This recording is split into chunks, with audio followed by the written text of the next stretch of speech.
Recently I presented to you all the text of the Ribu Gita that I prepared.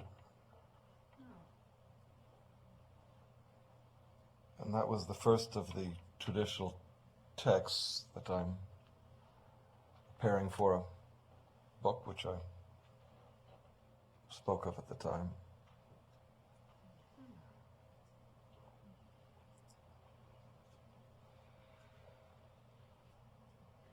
And a principal aspect of this book will be a number of translations from the six-stage tradition, the tradition of the sages,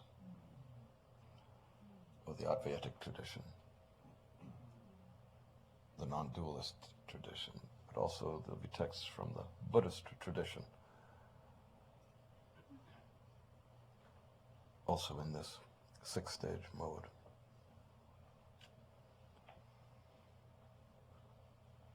So tonight I will present to you three texts that I've prepared.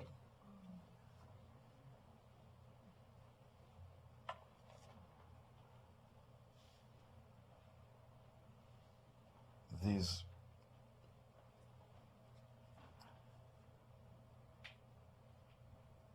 texts that I will speak could be called translations, but they are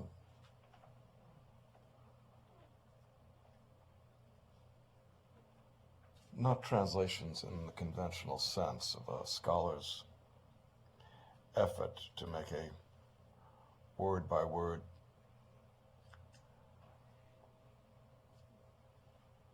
rendering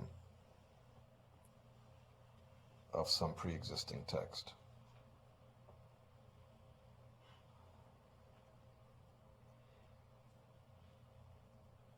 A word-by-word rendering of these texts would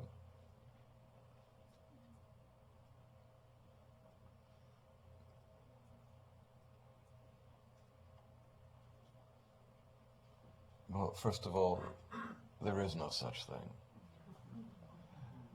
because the texts aren't merely written in plain conventional speech, and they were written a very long time ago.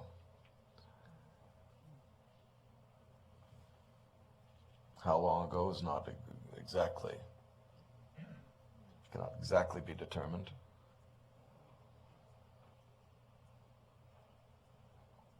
Different in each case, but something like 1,000 years ago, let us say.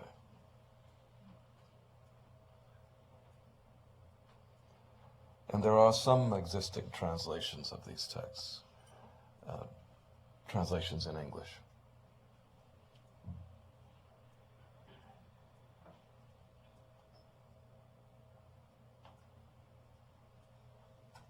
And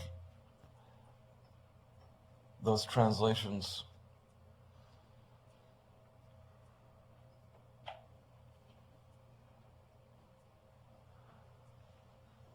represent a kind of conventional effort, generally speaking, to make some kind of a literal presentation. But since the texts themselves weren't constructed on the basis of English grammar and so on,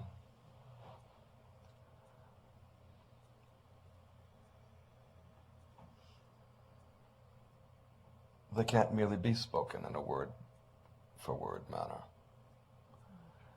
The translation must be an interpretation.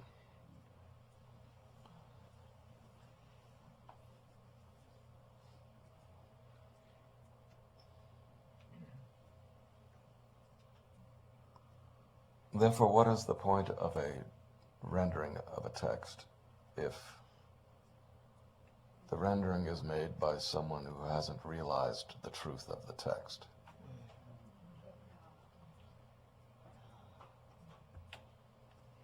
The interpretation will not have realization as the basis. The translation won't have realization as its basis.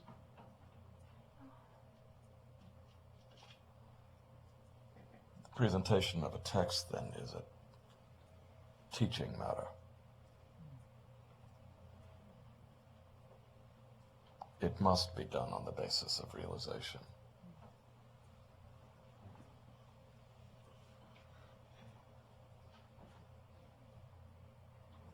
The conventions of making translations are such that typically,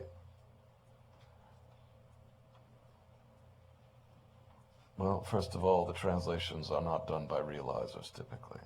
They're done by scholars or people simply interested in the material for one reason or another.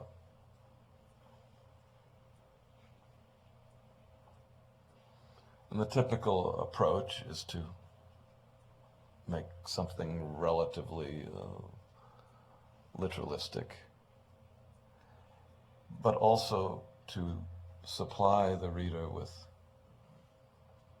vast amounts of footnotes and commentary many, many times longer than the original text.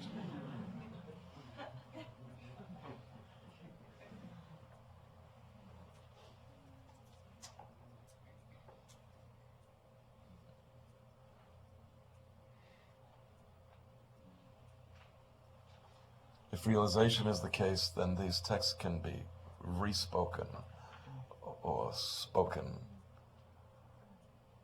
now. The truth of it spoken. The texts must be made to speak. The truth in them, the meanings in them must be found, located,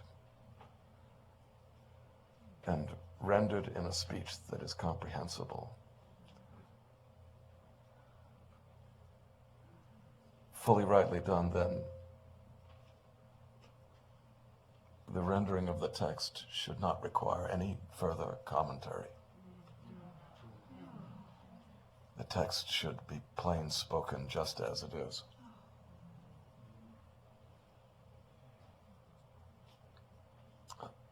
Footnotes shouldn't be required, and so on. So these renderings I have made are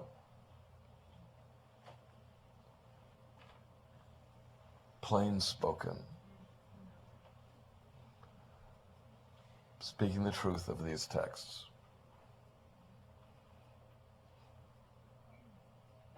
There are many obscure references or local, provincial references, cultural references belong to the time and the culture in which the text was made and so forth. Many kinds of elements that have virtually no use in terms of simply transmitting the truth of the text, the meanings of the text.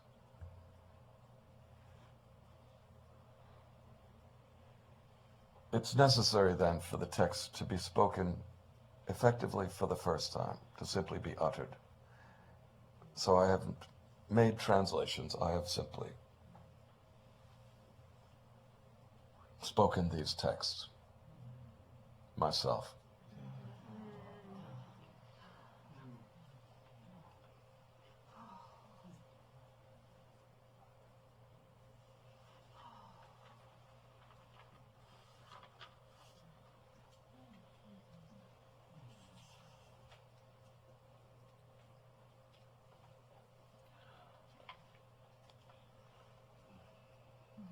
The name of this book, if I haven't mentioned it before,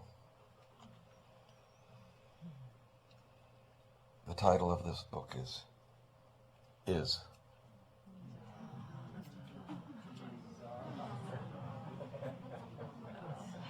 With an underlining.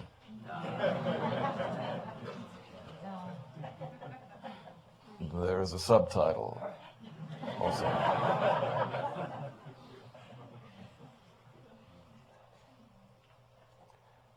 How human beings can outgrow the childish religious myths of God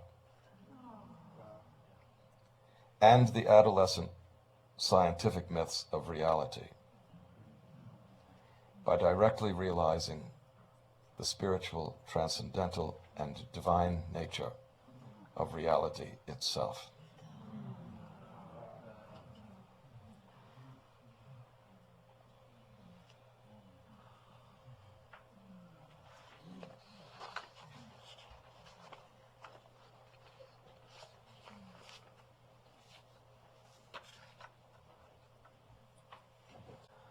The first of the texts I'll present to you this evening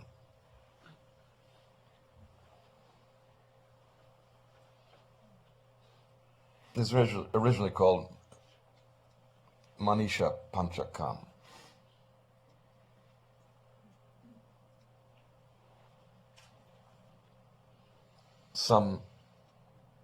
There is a tradition that says this text was written by Shankara,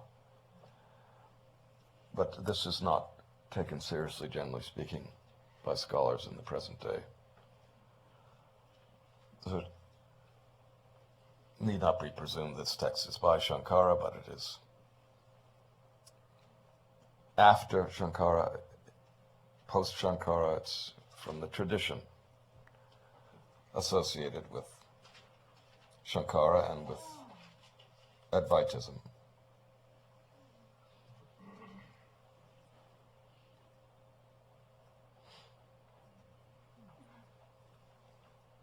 The title of the text, as I will speak it to you, is The 5 Declarations of Ultimate Knowledge.